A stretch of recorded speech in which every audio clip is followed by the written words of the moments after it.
From Interior Alaska's most trusted news source, this is the Fairbanks Evening News.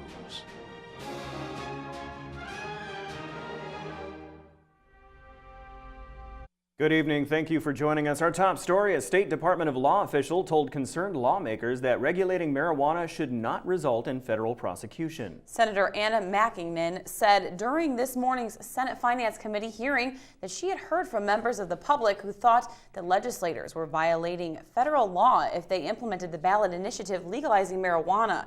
Deputy Attorney General Rick Svobodny told the senators that the oath they took requires them to uphold federal and state constitutions, but doesn't mention specific federal laws.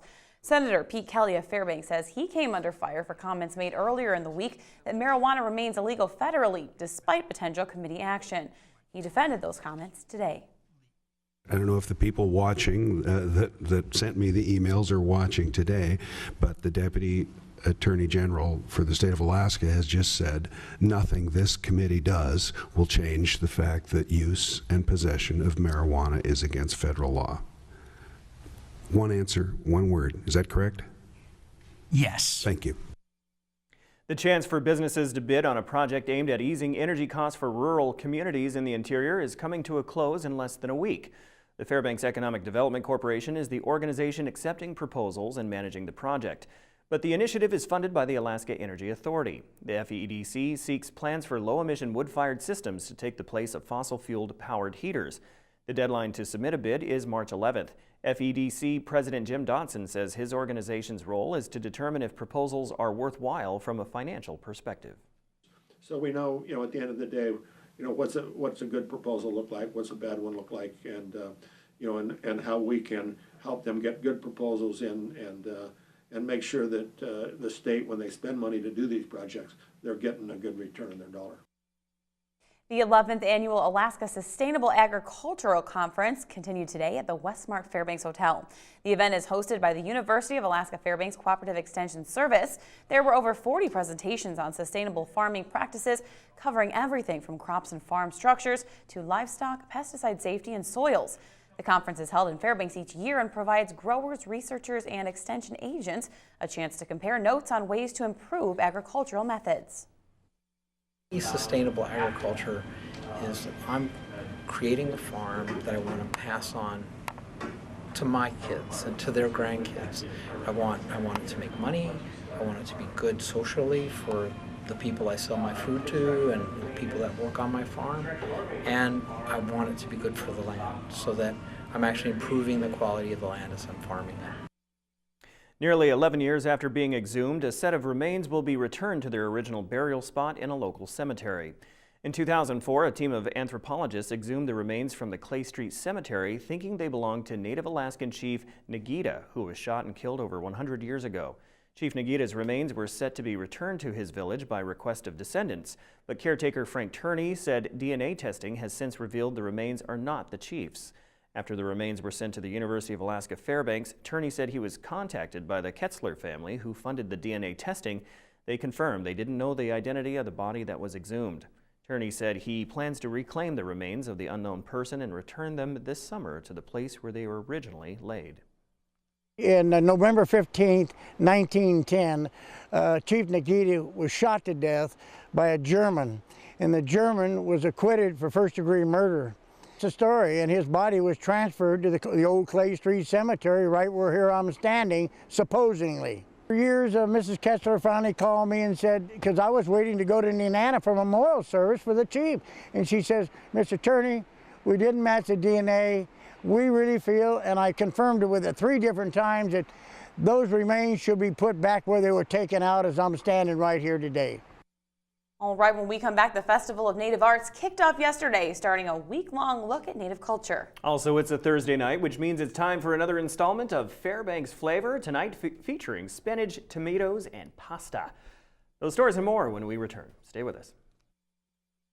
And welcome back. The Festival of Native Arts got underway yesterday, starting a week full of events highlighting the Alaska Native culture. Ryan Grimes was there for the kickoff and has details about the week-long experience. Festival of Native Arts kickoff celebration started with a visit from three-time Native American Music Award winner Cody Blackbird, who was intimately involved with the festival before his musical career took off. So to come back here, especially to kick off our international tour here in Fairbanks, is awesome. Just it's a way to say thank you, and be able to come back to the roots a little bit. Throughout the week, the festival is celebrating the Alaska Native culture at the University of Alaska Fairbanks. We've got daytime workshops offered up at the university, and then Indian Arts and Crafts Board is in town, and they're up at the University Museum. And then this evening is our traditional performances. Those will kick off up at the Davis Concert Hall, along with the artisans that come into town, the vendors that are there. It is a free event, Thursday, Friday, and Saturday. We do encourage community members to come out and join the fun. It all culminates on Saturday with the Denna Indigenous Film Celebration and the Trothieta Snowshoe Scramble. It'll be in the Davis Concert Hall as well as the Salisbury Theater. There's a series of films in each location, and then on the Sunday there'll also be film screening at the Wood Center if you missed some of them. It's a quarter-mile, if that, loop, kind of a fun loop around the park itself. They come back for hot chocolate. And then afterwards we do a scramble, which is the scramble part of the snowshoe scramble. And they dive in the snow for prizes. We start at noon, but our registration will be at 11 o'clock. This is Ryan Grimes reporting. Downtown businesses are partnering with local artists tomorrow for First Friday. The once-a-month event is hosted by the Downtown Association of Fairbanks. 14 businesses are participating this month with special events for their customers. Our First Friday highlight this month is Claudia Lively's work, which will be displayed at Arctic Travelers at the intersection of Cushman and 2nd Avenue. Lively is a glass artist as well as an author. Tomorrow, she will be demonstrating how she melts and shapes her glass for her art. Lively says her work is often dangerous to handle, but she says she'll make her demonstration safe for the public. It's one of the harder arts to learn because you have to get the fusing right with the temperatures and things, and air bubbles coming in and out of things, and all kinds of different, the coefficient of glass expansion and all of this good stuff. So it's been a real fun art form as well as chemistry lessons for me. And now it's time for this week's edition of Fairbanks Flavor with Lisa Gambardella. Buonasera. Welcome to Gambardella's Pasta Bella. I'm Lisa Gambardella, downtown in Fairbanks, Alaska, and this is Fairbanks Flavor. We have some delicious flavors for you, as we always do. Start with a hot pan, some olive oil. You gotta hear that garlic sizzle to make it good. I'm gonna throw in some fresh spinach, like a nice stir fry, super healthy. This is a great dish. Keep all your favorite foods on hand and add some caramelized onions, a little bit of butter. Okay, now, here we go. Oven roasted tomatoes. Just like grapes and raisins, you're gonna get a whole different flavor when you can concentrate something like these tomatoes in the oven. It is fantastic. It takes on a whole different flavor profile. Look at that. That is just waiting for some pasta right here. Wow, healthy, delicious. Oh my goodness. Of course, use my fresh pepper and some fresh cheese. Oh, look at that. You can tell by the colors when something is that healthy. Bright, bold colors, freshly made, a little salt. See our recipes at webstar11.com or come to Gambardella's. Brought to you by Gambardella's Pasta Bella. She just does so good. Yeah, that looked nice and refreshing. Yes. I'm going to go to, I haven't checked out her recipes at our Web Center 11 website, but I'm going to. Oh, I have. They're actually really good. Yes, yeah. Very simple, too. Usually maybe 5 ingredients or less. Wow, Perfect. awesome. All right, well, changing gears now. Joe Cook is next with high school basketball conference tournament highlights and a feature on an Ice Dogs player. All that and more with Joe after the break.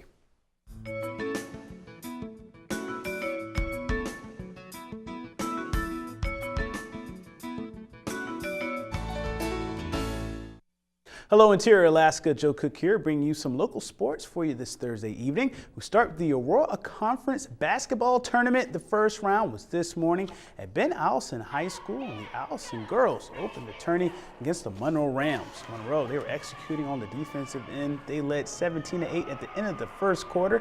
They would just roll from there. Bree Kriesel, she had 9 points for the Ravens, but they were held to single digits in 3 quarters. Monroe allowed just 4 points in the fourth quarter. Hayla Michelle, she scored a game-high 16 points for Monroe as they win the tourney opener 51-34.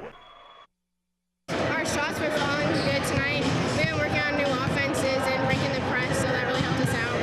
And keeping our fouls down on defense. It's our first win here at regionals, and in the season we lost to Eielson here, so winning at their home court felt pretty good. And the Allison Ravens, they went up against the Delta Junction Huskies in the 4-versus-5 matchup in the boys game. Delta started the game on an 8-2 run, but they led just 27-25 at the break as the Ravens stayed close. Antonio Griffith, he gave the Ravens a 1-point lead in the third quarter. He finished with the game high 17 points, but the Huskies, they had a response every time. Martise Blankenship hit timely shots to stop the Ravens' rallies, and fat freshman Micah Helkin worked the paint for a game-high 17 points as well. Delta wins the Aurora boys tourney opener 65-48 over Allison. Just talked before the game and made sure we knew exactly what we had to do and prepare so we could win, and then just be ready for the next games ahead. We feel good, like we have a chance if we work hard, play hard, do what we got to do. I mean, we won it.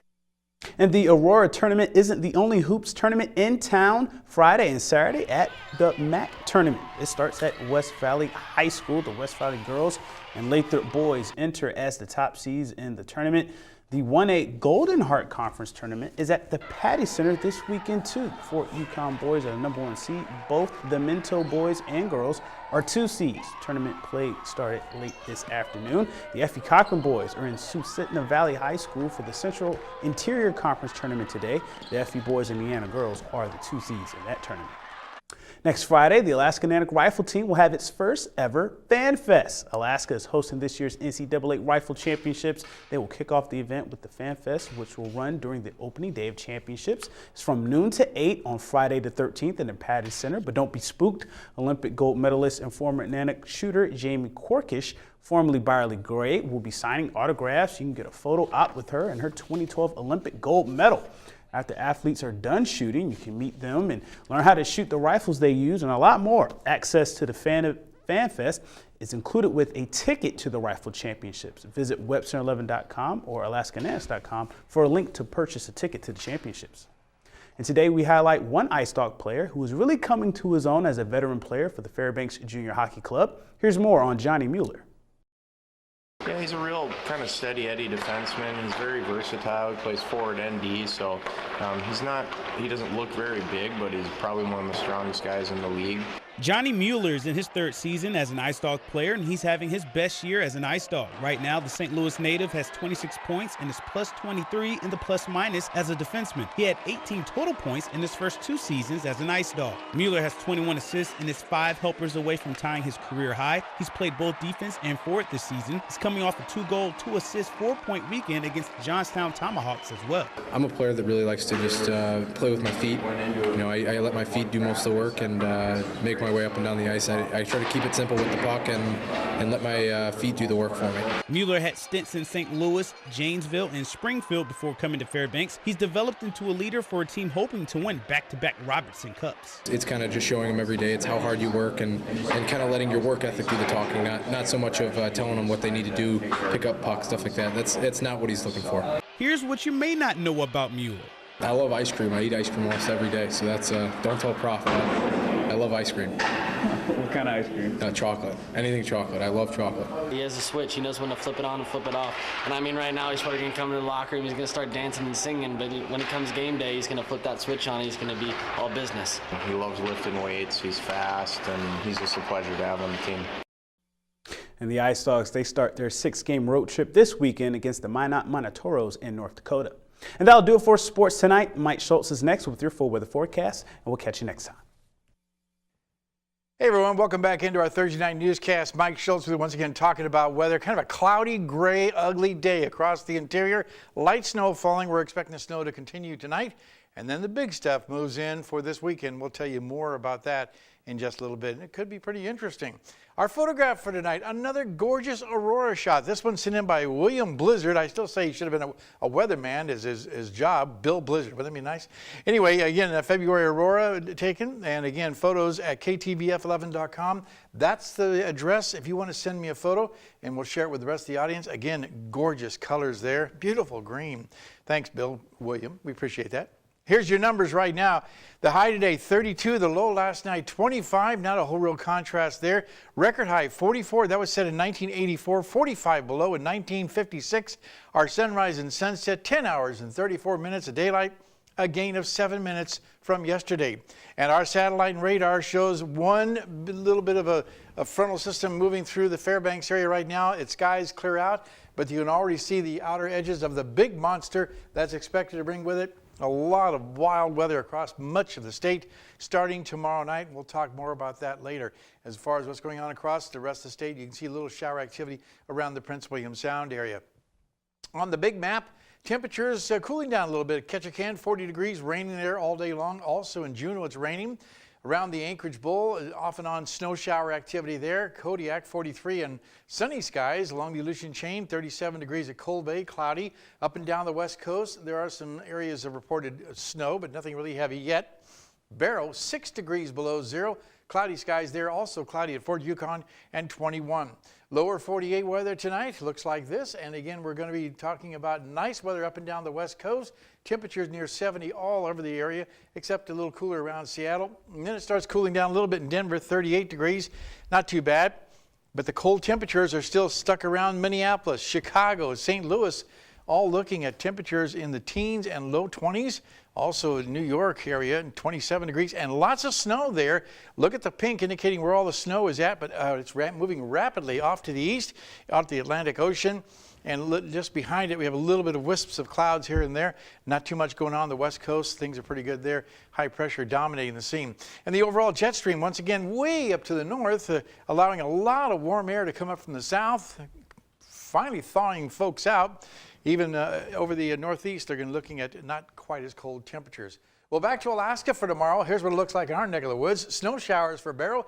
A winter storm warning for Nome with heavy snow, possibly 6 to 8 inches of snow expected the next couple of days. Good for the Iditarod. Snow also expected in Fort Yukon. Here in the interior, snow showers for Fairbanks. Periods of light snow for Healy and Delta Junction. Well, it's rain over southeast Alaska, rain across the entire region from Ketchikan right across to Juneau. Over the southwest part of the state, we're looking at mixed showers for Cold Bay, cloudy skies at Kodiak, and blowing snow in Bethel. And down around the Anchorage Bowl, they're not escaping it either. Light snow for Anchorage, rain and snow in Valdez, and just partly cloudy skies at Homer. Okay, time once again for our kids' weather. All this week we're talking with the kids from Wood River Elementary School. But tonight, it's the teacher's turn to give us an interesting weather fact. Hello, I am Mrs. Dullen, and this is my 6th grade class here at Wood River Elementary School, and we have a weather fact to share with you. Class, did you know that the United States has more than 100,000 thunderstorms a year, while the rest of the world has more than 16 million thunderstorms in a year? All right, thanks again to Mom at Kimberly Bank. And tomorrow night, we'll have, actually next week, we're going to be talking with the kids from ICS, the 3rd grade class there. All right, here's your road conditions real quickly. Reduced visibility in snow and ice patches on all the roads, as you can see here. Even some black ice, watch out for that. On the Parks Highway, some snow on the road and reduced visibilities, like I said, all 3 roads, so keep that in mind. Truckers going up to the north, also keep in mind it's going to be kind of ugly there. Here's your forecast for the remainder of the night. Periods of light snow with 1 to 2 inches possible, 16 degrees the overnight low. Tomorrow's forecast, snow showers becoming steady snow by evening, 30 degrees for the high. And here's your information for the weekend. As you can see, temperatures slowly chilling down to the single digits by next Tuesday and Wednesday. Overnight lows also dropping down to near 20 below, not quite 20 below, but near 20 below by the latter part, well, actually the middle part of next week. And like I said, we're looking at some pretty healthy snowfall coming in tomorrow night and Saturday, and we'll have more on that. I would not be surprised to see some sort of winter advisory or winter storm watch issued for that. Like I said, we'll keep on top of that. Okay, one more hurrah into the cold, this Arctic cold. I guess so, yeah. Hopefully that'll be the last of it. Okay, Mike, and before we go, we want to remind you about Interior Alaska's Wedding Showcase. It's happening this weekend at the Westmark Hotel. Over 70 vendors will be in attendance, and it is free to the public. Door prizes and drawings will be happening throughout the event as well. It lasts from 11 a.m. until 4 p.m., so be sure to come out and join us. That is Sunday. That's a good chance for those ladies to get ready for those weddings. For spring, Yes. we can only hope. Yeah. All right, that'll wrap up this edition of the Fairbanks Evening News. We are glad you could join us. Well, tonight on NBC Nightly News, LaGuardia Airport shuts down after a plane nearly skips into the water. That's next with Lester Holt. And before we get out of here, one quick note. Joe, you're going to be heading on down to Anchorage, aren't you? I will, yeah. I'll be covering the Gulf Cup and some of that ceremonial start of the Iditarod as well. So be on the look for that on Saturday. All right. That'll do it from all of us here at the News Center. Have a good night. We'll see you back here again at 11.